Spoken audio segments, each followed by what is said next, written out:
Hai teman-teman sekalian, gimana kabarnya? Mimin berharap teman-teman yang menonton video ini dalam keadaan sehat. Dan pada episode kali ini, Anulus Story akan membawakan alur cerita dari serial anime yang berjudul Kaiju nomor 8 episode ke-9 dan 10. Dan tak usah berlama-lama lagi, kita langsung saja ke alur ceritanya. Tapi sebelum itu, Mimin minta untuk subscribe dan dukung channel ini, agar Mimin selalu semangat menceritakan alur cerita anime yang menarik untuk kalian tonton. Setelah itu, nampak Soshiro sedang membaca berita di internet perihal Kaiju nomor 8. Setelah mengingat pertarungannya dengan Kaiju nomor 8, ia lagi-lagi merasakan keanehan karena seperti bertarung dengan manusia. Terlebih lagi, Kaiju nomor 9 yang bisa berbicara dan berubah wujud menjadi manusia, membuat ia bertanya-tanya apa yang sebenarnya terjadi pada Kaiju. Di sisi lain, nampak Kafka sedang melamun di atap gedung, sembari mengingat pembicaraannya dengan sang wakil kapten. Setelah mengingat hal itu, Kafka pun akan berusaha memenuhi harapan sang wakil kapten. Namun saat ia kembali ke kamarnya untuk tidur, hal mengejutkan pun terjadi. Ledakan itu tentu saja langsung membangunkan pasukan pertahanan yang sedang tertidur. Soshiro yang merasakannya pun langsung menghubungi ruang operasi dan menanyakan apa yang sebenarnya terjadi. Konomi melaporkan jika ada kemunculan puluhan kaiju di pangkalan Tachikawa. Dan dilihat dari situasinya, kemungkinan para kaiju menyerang dari langit. Terlebih lagi kekuatan masing-masing dari mereka berada di angka 6,1 sampai 6,5. Dan semua kaiju yang menyerang berlevel Honjo. Setelah mendengar hal itu, Soshiro pun langsung bersiap untuk bertempur melawan para Honjo. Setelah memberitahukan jika yang memberi komando selama Kapten Mina tidak ada ialah dirinya, Soshiro pun memerintahkan seluruh pasukannya bersiap untuk bertempur dan memancing kaiju ke tempat lain, serta tak membiarkan mereka keluar dari pangkalan. Setelah memberi komando, Soshiro merasakan ada yang aneh karena ia belum menerima laporan penyerangan kaiju dari luar pangkalan. Hal itu pun membuat ia menyadari jika target mereka ialah pangkalan ini. Di sisi lain, nampak Kafka dibuat sangat terkejut saat melihat pangkalan Tachikawa berubah menjadi lautan api. Dan saat melihat kaiju bertipe Wyvern, Kafka pun menyadari jika aksi mereka sangat aneh. Ia pun langsung melaporkan hal itu ke wakil kapten. Setelah memerintahkan pasukannya, nampak Soshiro mendapatkan laporan dari Kafka. Sang MC pun memberitahukan hal yang aneh jika setiap tahun akan muncul 10 ekor kaiju bertipe Wyvern. Mereka semua memiliki satu kesamaan, yaitu beraksi secara individu. Namun anehnya di sini mereka muncul secara berkelompok. Setelah mendengar hal itu, Soshiro pun menyadari jika hanya ada satu alasan mengapa hal ini terjadi, yaitu ada pemimpin kuat yang memimpin pada kaiju bertipe Wyvern. Bersamaan dengan itu, nampak kaiju humanoid berwarna merah muncul di hadapan sang wakil kapten. Hal itu pun membuat Soshiro langsung menyudahi pembicaraannya dengan Kafka. Kaiju merah yang bisa berbicara itu langsung menanyakan siapa manusia paling kuat yang ada di pangkalan ini. Karena sang kapten tidak ada di tempat, Soshiro pun memberitahukan jika dirinya ialah orang yang dimaksud kaiju tersebut. Setelah sang kaiju merah akan menjadikan Soshiro sebagai mangsanya, nampak Konomi melaporkan jika level kaiju merah itu berada di angka 8,3 atau selevel dengan Dai Kaiju. Mendengar hal itu, Soshiro pun meminta Ikaruga untuk memimpin petugas yang lain untuk menetralisasi para Yojo. Dan misi utamanya yaitu mencegah mereka mencelakai warga dan menjaga gedung utama tetap berfungsi. Namun secara tiba-tiba, beruntung Soshiro berhasil menghindari serangan tersebut. Setelah berkata jika ia yang akan menghadapinya, nampak si kaiju merah mengaum dengan sangat keras hingga membuat para Honjo yang lain beraksi. Menyadari hal itu, Soshiro pun semakin yakin jika mereka menargetkan tempat ini. Namun saat ia lengah sedikit, hal ini pun terjadi.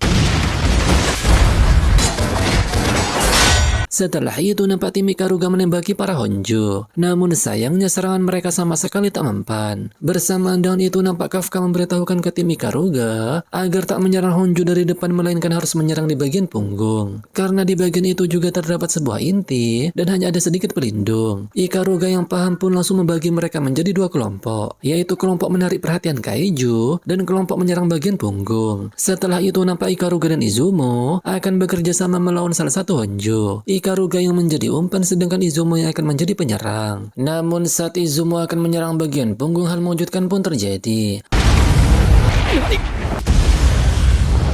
Melihat hal itu, Izumo pun merasa heran karena para Honjo saling bekerja sama. Tak hanya Honjo yang dilawan Izumo, bahkan semua Honjo nampak bekerja sama satu sama lain hingga membuat pasukan pertahanan merasa kesulitan. Bersamaan dengan itu, nampak Kikoru memberitahukan jika masih ada satu cara untuk melawan mereka. Dan sesaat kemudian, Nampak Kikoru mengalahkan Honjo hanya dengan satu kali serangan dengan menggunakan kapak yang lumayan besar. Diketahui jika sebelumnya Kikoru mendapatkan hadiah senjata khusus dari sang kapten. Ia pun merasa heran karena biasanya senjata khusus hanya dibagikan ke petugas berpangkat kapten. Namun untuk menangani situasi darurat, Mina pun memutuskan untuk memberikan senjata khusus kepada Kikoru sebagai kekuatan tempur ketiga atau orang terkuat setelah kapten dan wakil kapten. Dan karena alasan itulah mengapa Kikoru bisa mendapatkan senjata khususnya. Meski hanya senjata uji coba, namun kekuatan kapak itu sangatlah kuat. Namun Kikoru merasa ada yang kurang karena penampilan senjata itu terlalu kasar dan tak cocok untuknya. Melihat pertarungan Kikoru, Reno pun sadar jika senjata itu sangatlah cocok karena Kikoru memiliki sifat agresif dan dominan. Bersamaan dengan itu, nampak Kikoru lengah saat ada Honjo yang menyerang dari langit. Beruntung Reno menyelamatkannya dengan menembak peluru pembeku. Reno pun meminta Kikoru untuk tidak lengah karena mereka juga bisa menyerang dari atas. Melihat Reno menembak Honjo dengan peluru pembeku, Kikoru pun tak menyangka karena ia bisa menghadapi kaiju di level ini. Setelah menghabisi kaiju itu dengan teknik bulan sabit, Kikoru pun mengizinkan Reno untuk melindunginya, asalkan ia bisa mengikuti pergerakannya. Melihat aksi mereka berdua, Kaguragi dan Izumo pun tak mau kalah dari mereka. Di sisi lain, nampak Soshiro masih bertarung dengan sangat sengit melawan sang kaiju merah. Ia juga merasa jika kaiju itu sangat menikmati pertarungannya kali ini. Tak lama kemudian, Soshiro meminta Konomi untuk membuka gerbang nomor 3. Setelah sang wakil kapten memasukinya, nampak si kaiju merah juga ikut masuk, sembari menghancurkan gerbang tersebut. Di saat Soshiro memikirkan betapa mahalnya gerbang itu, lagi-lagi sang wakil kapten dibuat terkejut karena pergerakan si kaiju merah yang sangat cepat. Kaiju itu lalu berkata jika orang yang bisa bertarung dengannya sampai di tahap ini jarang sekali ada bahkan di antara para kaiju. Dan karena hal itu, tentu saja membuat si kaiju merah semakin tertarik dengan Soshiro dan ingin segera menyantapnya. Dan sesaat kemudian,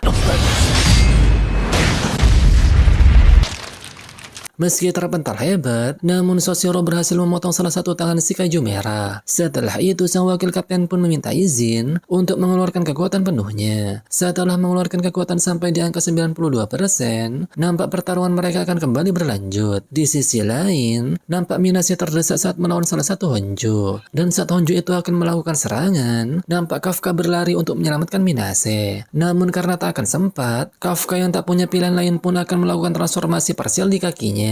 Dan secara tiba-tiba, melihat Kafka menyelamatkannya, Minase pun beranggapan jika Kafka bisa menggunakan kekuatan seragamnya dengan sangat baik. Mendengar hal itu, Kafka hanya bisa nyengir karena yang ia lakukan tak sesuai dengan apa yang dipikirkan Minase. Bersamaan dengan itu, nampak Honjo kembali menyerang. Namun sesaat kemudian, setelah menyelamatkan mereka, Kikoru pun meminta mereka untuk menolong korban yang terluka. Reno yang ada di sana juga meminta Kafka untuk tidak bertindak gegabah dan percaya pada kemampuan rekannya. Setelah itu, nampak Kafka dibuat terkejut saat melihat mereka saling bekerja sama. Bersamaan dengan itu, nampak tim Nakanoshima, tim Ibina, tim Takao dan tim Itakura juga datang membantu mereka. Mengetahui hal itu, nampak Kafka sangat senang karena para seniornya datang membantu. Dan karena kedatangan mereka juga, sekarang pasukan pertahanan mulai mengendalikan situasi. Setelah itu, nampak Kafka mengajak Minase untuk menyelamatkan korban yang terluka. Di dalam perjalanan, nampak Kafka sangat kagum karena rekan-rekannya di divisi ketiga sangatlah hebat. Di sisi lain, Soshiro pun menekankan jika si kaiju merah salah memilih lawan, karena pertempuran kali ini pasti akan dimenangkan oleh divisi ketiga. Setelah terkena serangan Soshiro, si kaiju merah pun beranggapan jika sang wakil kapten menargetkan celah di antara kulit kerasnya. Namun sayangnya, pemikiran si kaiju merah salah besar, karena serangan sang wakil kapten yang mengincar di antara kulit keras hanyalah gerakan tipuan. Dan nyatanya Soshiro bisa menebas si kaiju merah dengan sangat mudahnya. Meski serangan Soshiro berhasil memotong kepala dan bagian tubuh yang lain, namun si kaiju merah dengan cepatnya beregenerasi. Tapi meski begitu, Soshiro kembali menebas dengan sangat cepat, hingga membuat inti si kaiju merah terlihat. Dan sesaat kemudian,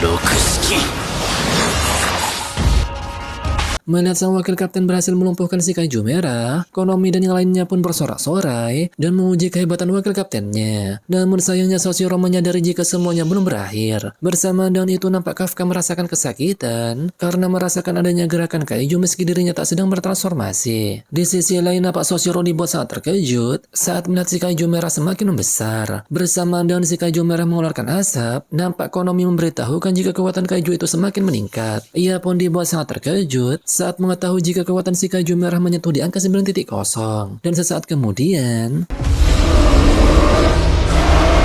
melihat kaiju sebesar itu, Konomi pun merasa pesimis jika wakil kaptennya tak akan bisa menghadapinya. Di sisi lain nampak Kafka kesakitan karena merasakan kekuatan yang sangat mengerikan dari si kaiju merah. Namun karena mengkhawatirkan sang wakil kapten, ia pun segera pergi untuk menemuinya. Sementara itu, nampak Soshiro berusaha keras menyerang si kaiju merah dengan beberapa teknik berpedangnya. Namun karena ukuran musuhnya kali ini sangat besar, jadi serangannya pun sama sekali tak mempan. Soshiro yang masih belum menyerah, berencana memanfaatkan kecepatannya untuk fokus menyerang inti yang berada di punggung. Namun sayangnya ia tiba-tiba muntah darah karena limit pemakaian seragamnya telah mencapai batas. Konomi yang panik pun meminta sang wakil kapten untuk membatalkan pelepasan kekuatan tempurnya, karena akan berbahaya jika diteruskan. Situasi semakin sulit saat si kaiju merah menyerang sang wakil kapten dengan menggunakan para Honjo yang meledakkan diri. Di tengah Soshiro yang menghindari ledakan tersebut, nampak ia masuk ke sebuah gedung dan berencana menyerang kaiju itu secara diam-diam. Namun sayangnya, bersamaan dengan terhempasnya Soshiro, nampak seragamnya membatalkan paksa pelepasan kekuatan karena telah mencapai limit pemakaian. Scene lalu berpindah ke ingatan sang wakil kapten. Nampak sang ayah memberitahukan jika Soshiro lahir di zaman Edo maka ia pasti akan dianggap jenius dan akan dikagumi banyak orang. Namun karena sekarang bukan zaman pedang, sang ayah pun memintanya untuk tak bergabung ke dalam pasukan pertahanan. Setelah itu nampak Konomi mengkhawatirkan keadaan sang wakil kapten. Dan untungnya ia masih selamat dari serangan tersebut. Karena pelepasan kekuatan telah dibatalkan, Soshiro pun merasa kebingungan bagaimana cara mengalahkan kaiju merah tersebut. Ia lalu menanyakan bagaimana keadaan di luar. Konomi pun memberitahukan jika evakuasi warga akan segera selesai, dan situasi pertempuran dengan Yoju juga sudah membaik. Mendengar hal itu, Soshiro pun nampak senang, dan ia juga akan menyelesaikan tugasnya dengan sangat baik. Setelah itu, nampak sang wakil kapten kembali menyerang si kaiju merah. Namun sayangnya serangan Soshiro kembali tak mempan. Terlebih lagi kaiju itu bisa beregenerasi dengan sangat cepat. Ia kembali menekankan jika senjata seperti itu tak akan bisa melukainya. Di tengah Soshiro yang terkena ledakan Yoju, nampak ia kembali mengingat perkataan sang ayah yang memintanya untuk menyerah menjadi pasukan pertahanan. Terlebih lagi, tingkat pelepasan senjata senapannya sangatlah rendah.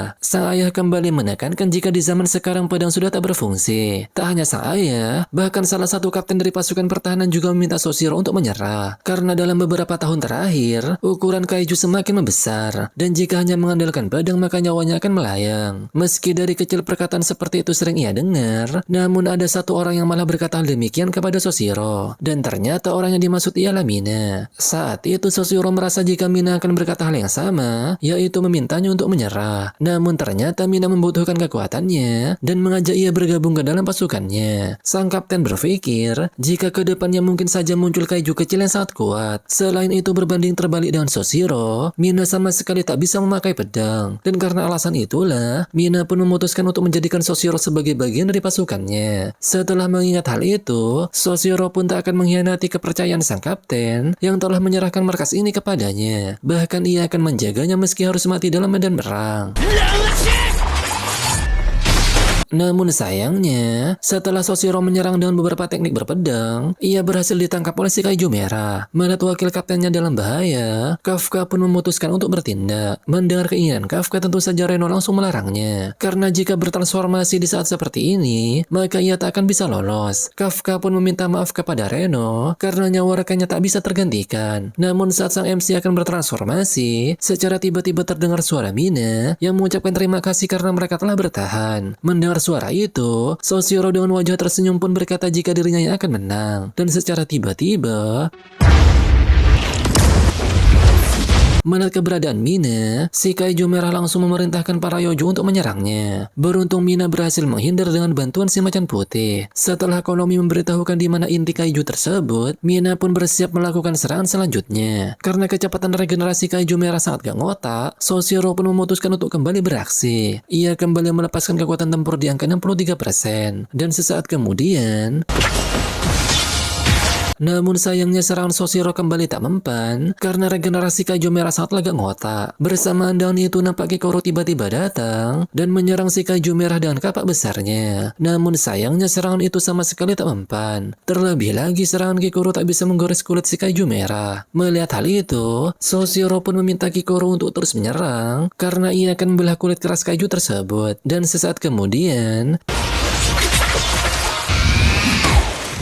pada akhirnya serangan gabungan itu pun berhasil. Si kaiju merah kembali dibuat terpojok saat Mina menyerangnya dari belakang. Setelah inti kaiju itu terlihat, Mina pun akan menyerangnya dengan serangan terakhir. Namun saat ia akan melakukannya, Honjo tiba-tiba datang mengganggunya. Beruntung pasukan pertahanan tiba-tiba datang dan melindungi sang kapten. Tak hanya melindungi Mina, mereka juga menyerang si kaiju merah. Melihat hal itu, Soshiro pun meminta mereka untuk tak membuatnya beregenerasi. Setelah memerintahkan hal itu, nampak Soshiro menyerang kaiju merah tanpa henti karena pelepasan kekuatan tempurnya sisa beberapa detik lagi. Soshiro berjuang sekuat tenaga karena tugasnya ialah membuka jalan bagi sang kapten. Dan di saat Soshiro hendak dimakan oleh si kaiju merah, nampak Mina berterima kasih dan ia sangat bersyukur karena telah menunjuknya sebagai wakilnya. Setelah Mina melepaskan kekuatan di angka 96%, hal ini pun terjadi.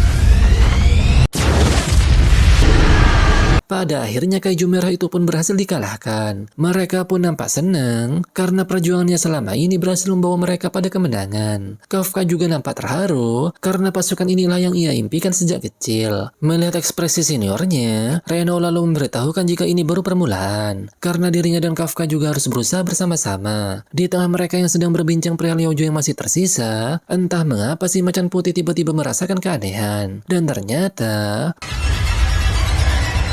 melihat hal itu, Konomi yang panik pun memberitahukan jika para Yojo sedang menyatu untuk membuat bom raksasa. Dan diperkirakan, kekuatan ledakannya setara dengan bom nuklir. Mengetahui hal itu, Mina pun meminta mereka untuk melarikan diri. Namun Soshiro merasa hal itu tak akan sempat. Si kaiju merah yang masih hidup memberitahukan jika dalam pertarungan kali ini mereka seri. Namun secara tiba-tiba Kafka nampak berlari, yang membuat Reno meminta seniornya untuk tak melakukan hal yang sembrono. Soshiro yang berusaha mengejarnya pun tak bisa berbuat apa-apa karena sang MC berlari dengan sangat cepat, dan secara tiba-tiba,